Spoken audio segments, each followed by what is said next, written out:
Wait! You may be wondering why the red suit. Well, that's so bad guys can't see me bleed. This guy's got the right idea. He wore the brown pants.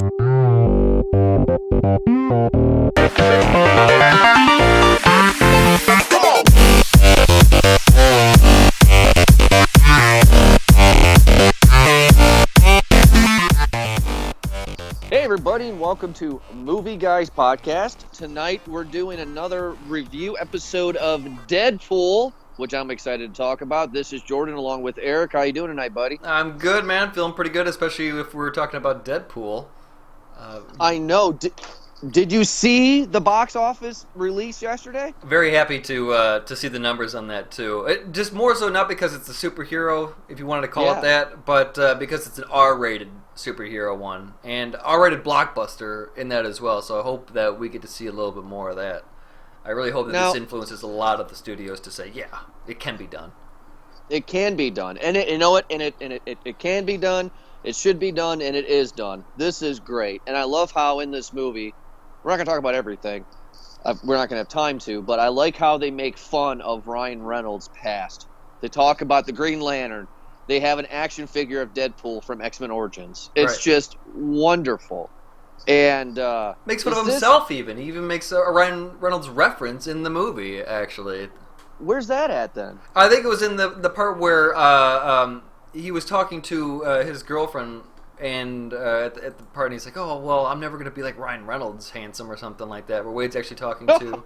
Yeah, so they even make light of that, too. It was really cool, the way they did that. Now, I have never read the comics of Deadpool. I never knew Deadpool existed, really, until just a few years ago when Origins came out. I was like, well, this is a stupid character.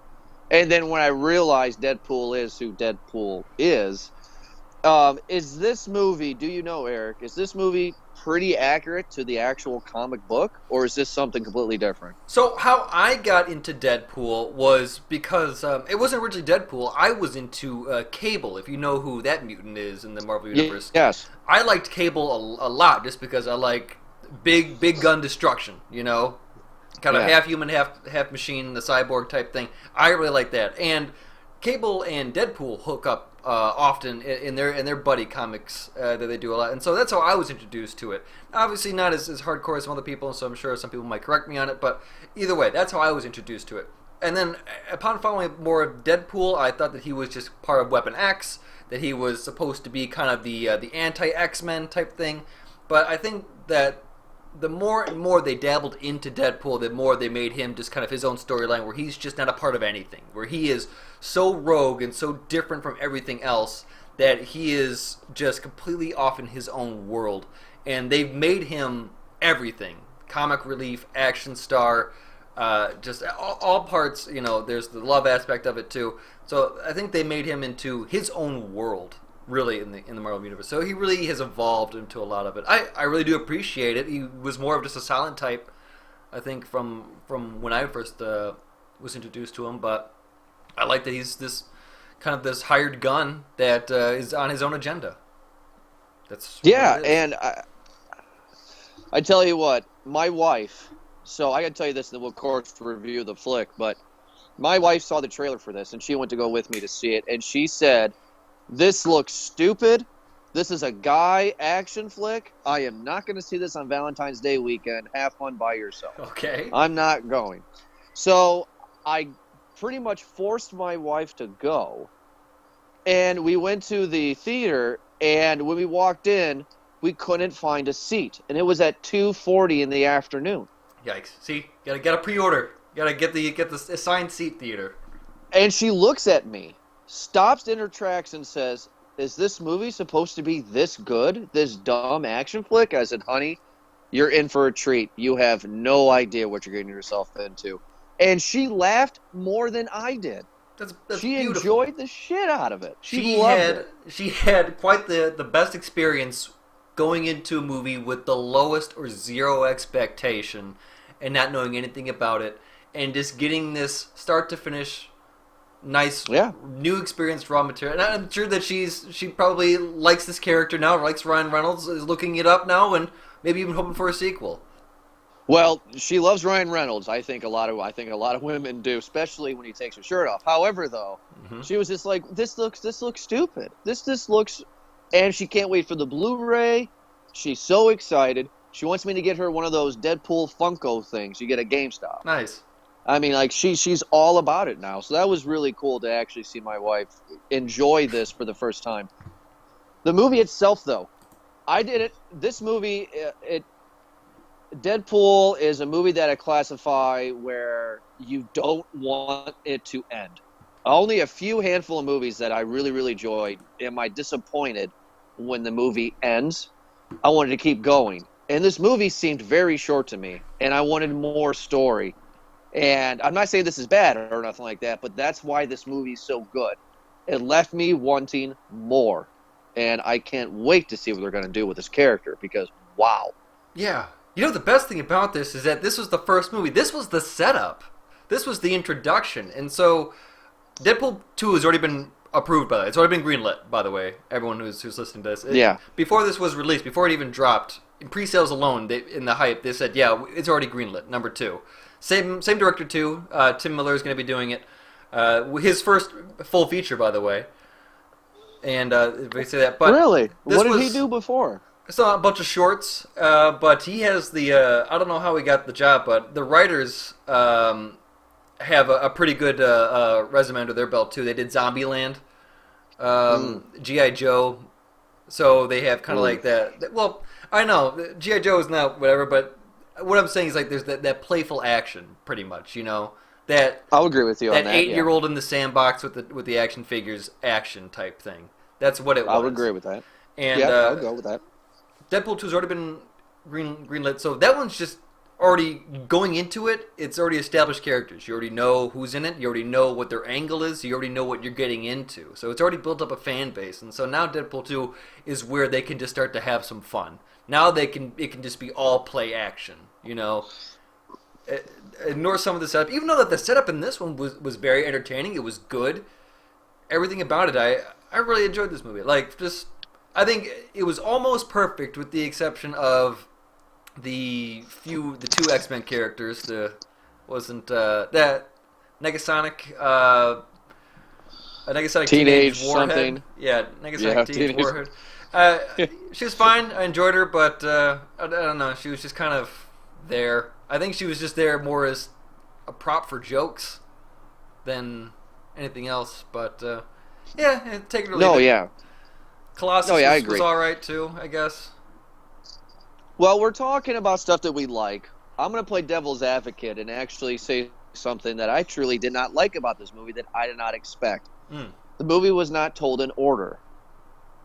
And sometimes that took me out of it a little bit. I think some movies being told out of order works well. Sometimes I think when they do it, it doesn't work well. I don't think Deadpool needed to be taken out of order. I think this movie would have been just as good, or probably arguably even better, if they told it in just one cohesive story instead of jumping around all the time. I understand why they did, because this is Deadpool. This is an action flick. We got to get something actiony right off the bat, because the opening scene he's in the taxi cab showing his crotch. Yeah. So we got to get something now. I get that, but I think if it was told just the way it's supposed to, I think it would have been good. That I do agree with you, because the other comic book movies have done the same thing, with the exception of some foreshadowing and some characters. I think this is why it either shows the direction of Tim Miller, the director of the movie, or it just shows the way of Deadpool. I don't know if it was kind of an accident, whether it be an amateur move, or it was done on purpose to kind of show this is a Deadpool movie. That we're not going to go Tony Stark beginning to Iron Man end. We're going to go, this is out the gun, you know, both of them blazing, and then some. We're just going to keep on going. So I hope that we see more of it, to be honest. I really like the opening. I thought the opening credits were actually probably the best I've seen in a while. Just no names, all playful. The best opening credits of all time. I mean, this is ridiculous. It's by, what is it? I'm probably going to murder it, but directed by some asshat or something like that. It was ridiculous. It was great. Overpaid douchebag, I think. Overpaid douchebag. Yeah, there we go. Look, for somebody like my wife, though, I think that's why they did it like this. Because Deadpool really, in the general masses of public knowledge, not a lot of people know about Deadpool. So I think this is a great way to introduce it. I think the way they did it is great for somebody fresh, hence somebody like my wife. But somebody like myself who has learned about the character over the past few years, I wanted to learn more about his origins, and I guess that's where the difference comes in. I will say, though, to talk about a review of it, my favorite part of the whole movie is the bridge scene, which I'm assuming a lot of people love. Yeah. But I love how he breaks his wrist. Look at me, I'm a T-Rex. It's just great. It's his fourth wall, his actions is so great. If you haven't seen this movie, you have to see this movie, everybody that's listening. It's great. Yeah. I mean, look at me, I'm a T-Rex. Who thinks of that? Maximum effort. It's great. It's just great. I'm excited to see this movie again for sure. Oh yeah. T.J. Miller was great in it too. I like to see that he's getting a lot of work as the smart ass friend usually in these parts. He does a really good job. He's really good job of that. I mean, he's gonna be typecasted in it, and I don't think anyone seems to mind. But it's really just to see kind of everything. Yeah, Silicon Valley. She's out of your league. What's the one with Paul Rudd? Oh, damn it. The brother. Oh God. Not Step Brothers. I Love You, Man. No. Oh my goodness. I feel so dumb. Sorry. Well, you know what? I got his page open right here. Jesus. But just a lot of different things he's been in. Oh man, I'm gonna get it too. I need to now. I really like that they add because he's a perfect addition to kind of our idiot brother. Woo, got it. Okay. Our idiot brother, but that he adds that extra level of playfulness to it. It really everything about it. So I mean I love this movie, man. It was just really good. It's been a while since I've seen a movie that's just able to just be like this fun, you know? Like, yes, I don't think there's not too often that you actually have this. And you know what? Everyone likes a fourth wall break too. You know what? Actually, I think the best part of the movie was for me was his eyes, the Deadpool eyes and the costume itself were how they expand. Yeah, they were animated, and that's very comic book. That's something that's big time in the comic books. Because that's expression. They're in a very emotionless face. Only the eyes say so much, you know. Yes. Now, tell me if you agree with this. There's a review. I gotta send you the link. There's a review. I believe it was just some guy on IMDb. I forget where I saw it, but I was reading a review about it, and this individual was saying Deadpool just did for superheroes what Scream did for horror. Ooh, good comparison. And his reasoning was, of course, you and I both know, but his reasoning in the review was, and I'm going to murder the thing, I don't remember word for word, but anyway, he was saying, you know, Scream was very smart. The audience knew what was going on. They made fun of the genre, and they were, you know, blah, blah, blah. And Deadpool's doing the same thing. He's breaking the fourth wall. All these kids have grown up with superhero movies, if you really think about it. The kids that are now 17, 18 years old grew up with Iron Man almost 10 years ago, I believe now. Yeah. Right? Yeah, no, you're very right. So they're growing up with this stuff. It's making fun of the genre. It's making fun of itself. I think that's a hell of a great reference. And I think this movie is going to either A, make superhero movies better in the future, or A, it's going to kill the industry. Because it's going to do a Dark Knight effect. It really is. And that's my theory on it. It's going to be the Dark Knight of the comic book movies, and everybody's going to say, well, we got to do this. We got to make superheroes realistic and gritty and dirty. And now they're going to say, well, now they're just going to talk to the camera.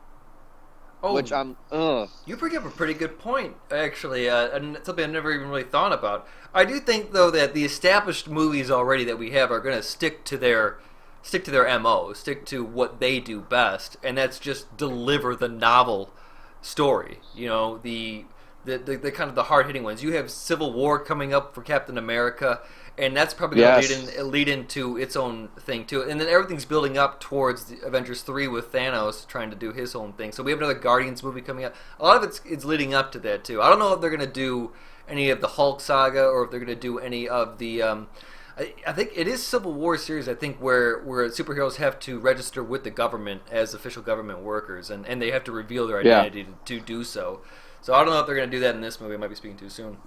DC has a lot coming up with that too, but yeah, you're right. Like, will those movies just think, oh, we don't need to take this so seriously? We can have these kind of movies. But Marvel's killing it right now doing that because they have Guardians of the Galaxy that did the same kind of playfulness.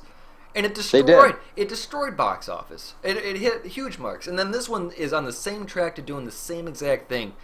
So you have this pressure from these other companies who either do comic books or maybe even like TV shows or movies. Can we take this character and make it raunchy or make it kind of foul-mouthed or, rude or something like that? Which is my fear because it works for some, not all. And we all know Hollywood. They're all following the trend. What's new and what's hot. Eventually, the audience is going to get bored out of it in 10 years. All right, give me something new. So it's like, but that happens in the future. I'm really excited to see what's going to happen. I hope Guardians 2 is just as good as the first one as well. On Deadpool, though, I love his costume. I love how he looks just like Deadpool's supposed to look. Nobody else can play this character but Ryan Reynolds. Leads me to the question: is Ryan Reynolds playing Deadpool, or is Deadpool playing Ryan Reynolds? That is a great question because he kept the costume. So I think he's phoned in his Deadpoolness. The only thing that I have an issue with the movie is Francis. I'm not a fan of the villain. It's who's Francis to me. Again, I didn't read the comics. I don't know much about it. I don't know if Francis was a comic book person. I don't know. But in this movie, I guess I wanted him to go up a bigger bad than just some guy who couldn't feel pain. Because there's no match. Deadpool is one of the most deadliest assassins. He's very good at anything that's a weapon. Have somebody at equal value. To me, Francis didn't have much of a fight. It was nothing if... I guess what I'm trying to say is I wasn't fearful if Deadpool was going to make it or not. Because I didn't think Francis was a very good foe. Yeah, that is a little something that we can question, right? Because Deadpool is, you would assume now, because of unlike the mutant gene and everything, that he has his super abilities now. And it's going up what I understand to be just a regular dude who just can't feel any pain. Right? Yeah. Kind of like the enemy from Girl Who Kicked the Hornet's Nest. And that whole series was the dude who just couldn't feel any pain. But there was also Angel Dust, played by Gina Carano. I like the part with Colossus when her breast pops out and he goes, "Oh, I'm sorry." It's a great part, man. Adding humor to all parts, don't miss the opportunity to do it. Which I think she's going to join them in part 2, though, because remember, Colossus takes her at the end of the flick. That's what happens. So I think That's they're going to make her. Thank you for filling that, because I had thought about it. I was like, wait, what the hell happened at the end there? Just like, did she blow up or? But I hope they have more X-Men in the sequel too. I mean, we're going to see a lot more Spider-Man in these upcoming movies. Yeah, don't get me started because we'll have a whole nother Alien Covenant discussion with me and Spider-Man. So we'll save that for another review because, I'm so angry about the Spider-Man franchise. But that's me. Now, one thing I did want to talk about. It's all over the place. I'm sorry. Go ahead. No, much like the character. No, yeah, it's terrible. My 5-second 2 sentences. I think Andrew Garfield was just perfect. I don't know why Anyway, it doesn't matter. Where in the timeline is Deadpool? Now, I'm assuming that this is the same universe as all the Marvel movies we've seen.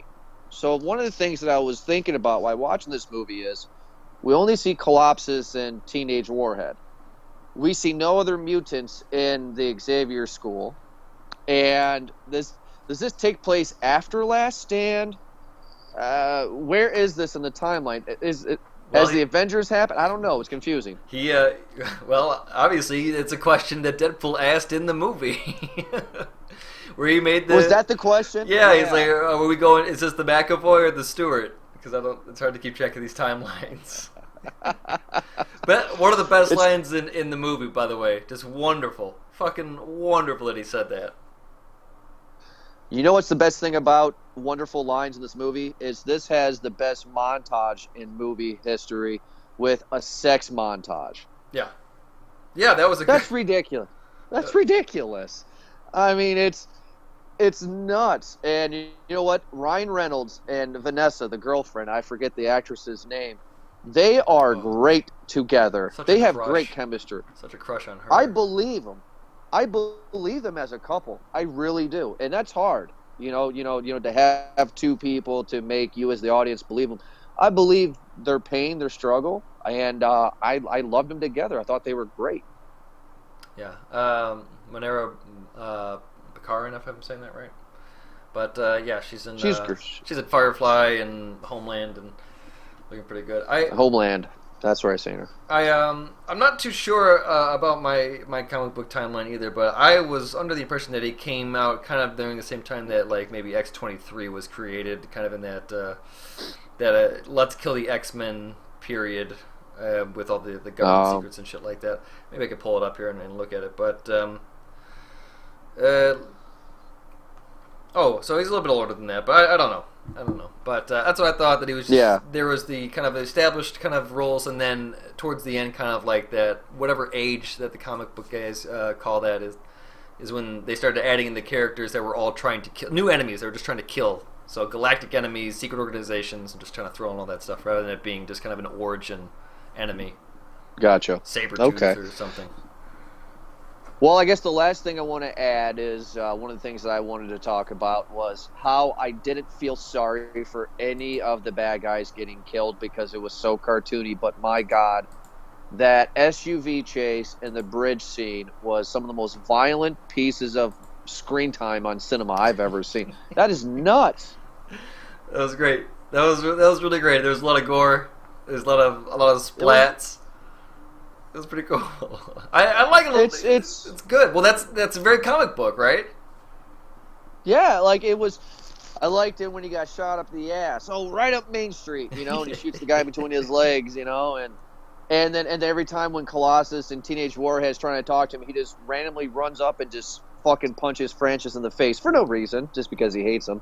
It's that bridge scene is wonderful, and I could tell. Just my personal opinion, but I could tell that's when the filmmakers had the most fun, was on that bridge scene, because that's when Deadpool was free to do what he wanted to do and say what he wanted to say. He felt kind of constrained until that part. That's really, it shined the most, right? Because you have that kind of the purpose there, but having someone so naturally play Deadpool like that, where it's so believable that they're such. Just the way that it is. It's a very original character. I can't really talk this movie up enough more than I already am. But yeah, just the way that everything just seems so natural. Like I very much wanted. Like I can't think of anyone else but Ryan Reynolds to play Deadpool, and it's fantastic the way it was done. Absolutely, I think it's a great movie, and I think on that note, we can probably give our overall review. Of course, it's going to be right? Everything, I guess. Oh my God! Like. If you haven't seen this, go see it. $300 million worldwide, is that right? It's, what's really, this is the start, too, but I do feel like this was a really high peak to start the 2016 year off to, because you have a lot of expectation coming into all of these other superhero movies. Batman, Superman coming up, Suicide Squad coming up, those are just a few of the big ones, too. So there's a lot going on this summer. And, I'm really excited. Everyone's probably going to say, Deadpool. Everyone's like, no, actually Deadpool was the shit. Kind of like how when Iron Man first came out, and it had a few other ones following it, but everyone knew that Iron Man was the best one. Like, for once in a while, because in a few years I've had some bad taste in my mouth, but this year, seeing this movie has started me off with an amazing taste in my mouth. It's like, this could be a great year for just being a fan. What I mean is, I'm not looking for the next Oscar right now with these movies. I'm just looking to have a good year as a fan. And I think we're going to get it. All the Marvel heroes, their casting is really spot on, with the exception, I think, of Jeremy Renner's Hawkeye, but I think they could have done a better job with that. But He's We'll see not. on that. I'm not saying he's a bad Hawkeye. I'm just saying they could have done better. But everyone else like is completely believable in their roles. I can't think of anyone better to play Tony Stark than Robert Downey Jr. I can't think of anyone better to play Captain America than Chris Evans. Like everyone is just so fitting in their roles of where they need to be, and it just makes for a complete piece. And now that we have Deadpool, I think it's great. Hugh Jackman as Wolverine, you can't beat that. No, you can't. And isn't this going to be the last time he's playing Wolverine too? Whenever this movie comes out? Yeah, that's a shame. It's the last one. Maybe they can convince him to do cameo. I mean, Fine. Cameos are a lot easier than full feature. All right, so I have one question that's not about Deadpool, then we can close out the show. I thought about this. Eric, out of all the superhero movies that's come out over the past 10, 12 years, from Iron Man all the way, which one is your guilty pleasure? Is the guilty pleasure? One that you know is terrible, but it's just your guilty pleasure, man. It's like, oh, this is bad, but I have so much fun watching it. You know, you have one.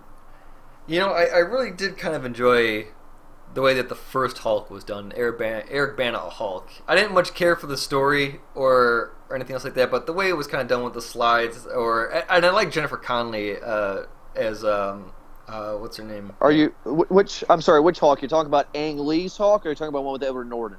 No, Ang Lee's Eric Bana Hulk. Ang Lee.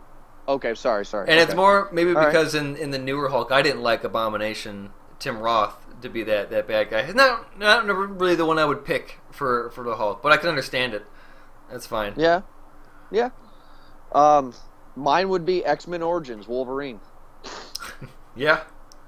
It's every time it's on FX, I'd be like, yeah, I'll watch 5 minutes of it. It's fine. It's very Arnold Schwarzenegger Commando. It's just terrible. No, it happens. I liked X2. I mean, yeah, I mean, it's not great. I'm not saying this movie's great at all when I mean by X-Men Origins, but you know what? It's just bag of popcorn, stupid fun. Yeah. Well, I don't think that Deadpool's going to be a guilty pleasure. I think that's going to be a fan favorite for everybody. And you know what? Oh yeah. When the movie was done, the first thing that I saw, like house lights come on, and like 8 or like 5 or something like 10-year-old kids or 10-year-old boys just all get up and they just walk out with their family. I'm just like, holy shit! Like those kids just sat through that entire movie. Like, whoa, 10-year-olds? Yeah, they were young. Like they had to have been young. Wow. And yeah, they got up and what I would believe to be maybe the 2 fathers or a dad and a brother or something like that get up and you see this movie. You're just like, all right, well, I had the complete opposite. Mine was opposite when the house lights came up. It was all older people, 50s and older, and Gina and I are like, did they realize what they were seeing? Like, this movie is perfect for millennials. This movie is perfect for 20, 30-year-olds. Like, it's just perfect. It screams that generation. So definitely, I think Eric and I are both agreeing on this. See this movie when it comes out on Blu-ray. Buy it. Don't stream it. This is a movie to own. This is great. And I think this is going to reboot, which I feel is becoming a dying franchise of superheroes. It's going to die off eventually, and I think this kind of sparked new life into it. Yeah, personally. I go see it for sure. Yeah, absolutely. Well, Eric, you got anything else to add, buddy? No, I'm just excited. I hope they bring Cable into number 2 and they bring in that adventure. That'd be a fun one. Some more Marvel characters. They're gonna be. I think it's all cameos now for Marvel. I think that's a lot of people like seeing that service, that fan service. Yeah, I agree. Well, make sure to check us out on movieguyspodcast.com. You can listen to other reviews of Friday the 13th, Return of the Living Dead, Star Wars. We've done a lot, so make sure to check those out. We've also done interviews as well. And also check us out on Twitter, on Facebook, and any other social media. I don't know what else we're on, but anyway, check us out on that, and make sure to check us out on iTunes, the main source to download all of our episodes. So on behalf of Eric and myself, have a great night, guys, and enjoy Deadpool. Go see it.